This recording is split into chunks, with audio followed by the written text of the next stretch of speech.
then Jake Tapper over at CNN, one of the anchors on CNN, the guy who hosted the debate the other night alongside Dana Bash, he gets it. He knows exactly what they're doing right now. This is the moment where they're all going to pretend they have amnesia.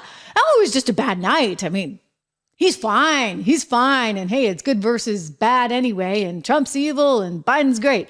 It's really disgusting how they're reducing it to that. Policy is more than a personality. And by the way, one guy's got all the personality in spades over the guy who doesn't have one anymore, frankly. I mean, other than eating ice cream, I guess that's his signature move. Let's go to Jake Tapper, who's listening to Senator Coons here, who's clearly drinking the Kool-Aid and drinking a lot of it. And it's kind of hard for Jake to watch. Take a peek.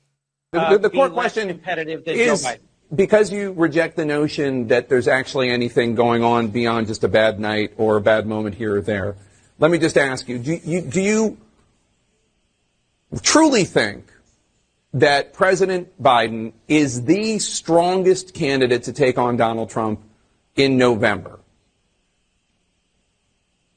I think Joe Biden, two things, is the strongest, most accomplished president we've had in my lifetime. Not the question. That he's been counted out over and over and over. And he can go to the stage and say, here's my record.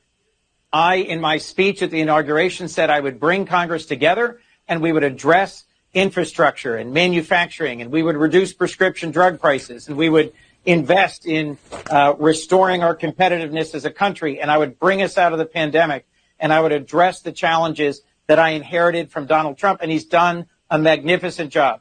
He can say that. The other candidates, governors of different states and so forth, can't say that. His vice president can say she was a central part of that. And I do think that makes for an important argument. And this is the core thing I think you're trying to raise here, Jake.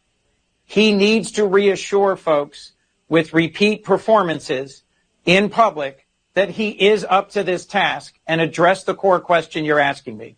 I have not seen evidence that our president is not up to the task of running for and continuing to serve as president.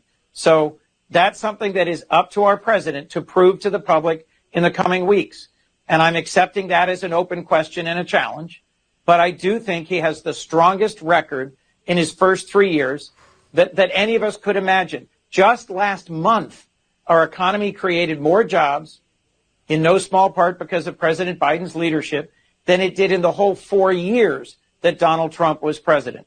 Joe Biden has the strongest record. We have the all-time high in the stock market, all-time low in unemployment. We have crime going down. We have investments in manufacturing going up. We are headed in a strong direction. And he's got to... He's like, I've had it. Like, you could just see on his face. Because you know what? He was there. He saw it in real time. The train wreck, the collision course, the accident, whatever you want to call it. Jake was there and saw it with his own two eyes. And he's like, I can't believe this guy's saying this. I really can't believe. So let's go back. Because he finally says, okay, enough. I'm sick of it. I've had enough. Watch. The core question is, because you reject the notion that there's actually anything going on beyond just a bad night or a bad moment here or there, let me just ask you, do you truly think that President Biden is the strongest candidate to take on Donald Trump in November? I think Joe Biden, two things, is the strongest, most accomplished president we've had in my lifetime. Not the question. That he's been counted out over and over and over. And in other words, I think we have another clip there, Drew, of him saying, with all due respect, it's just not honest to say that it was just one bad night for Joe Biden. I'm going to let Drew work on finding that clip. But before we go to that, here's Jake Tapper giving a little bit of a commentary, if you would, saying there's a discernible pattern of Democratic officials trying to convince the public to not believe what they saw and heard. And he's like, I saw it with my own eyes. This is clip 7. There is a pattern, discernible pattern of Democratic officials seemingly trying to convince you, the public, to not believe what you saw and what you heard with your eyes and with your ears on Thursday night. What I've been able to do with the COVID with dealing with everything we have to do with, look, if we finally beat Medicare, the total initiative relative to what we're going to do with more Border Patrol and more asylum officers. President Trump? I really don't know what he said at the end of that sentence. I don't think he knows what he said either. Democratic officials have tried to spin this in many ways. They said President Biden just had a cold. They said it was just one off night, akin to when President Obama in 2012 was rusty and seemed a little huffy. But behind the scenes, make no mistake, most Democratic officials witnessed the same shocking spectacle that you did. The difficulty that the presumptive Democratic nominee, the current president of the United States, had just articulating his basic thoughts during the 90 minutes of the debate.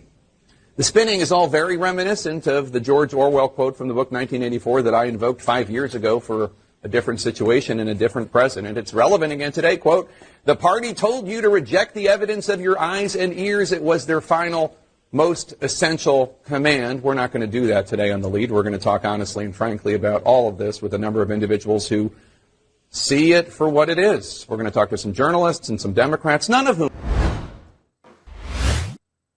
Unbelievable, unbelievable, unbelievable, unbelievable. I mean, look, I got to say that this is really a form of gaslighting in its extreme, really extreme, because this is not, ladies and gentlemen, this is not appropriate to be trying to pretend like, oh, it was just one bad night, let's move on. I mean, granted, okay, we'll give him this. You know what? He knows how to read a teleprompter. Whoop-de-doo. Anyone can read a teleprompter. My little children can read a teleprompter, okay? That is, I mean, hey, you know what? I will give you this. Like, some people read it better than others. I don't think he does a very good job reading the teleprompter. He stumbles all the time. In fact, just last night, as we had to listen to him say, "I dissent," guess what? He then said, "End of quote," because it said in the teleprompter, "End of quote." That's not good. That's not good. I mean, I once worked with an anchor at Bloomberg Television, and they put somebody else's name in the prompter because they thought somebody else was going to be reading the news update. And she went, she said, "Hello, everyone. Welcome to Bloomberg Television. Here I am with your market. My name is..."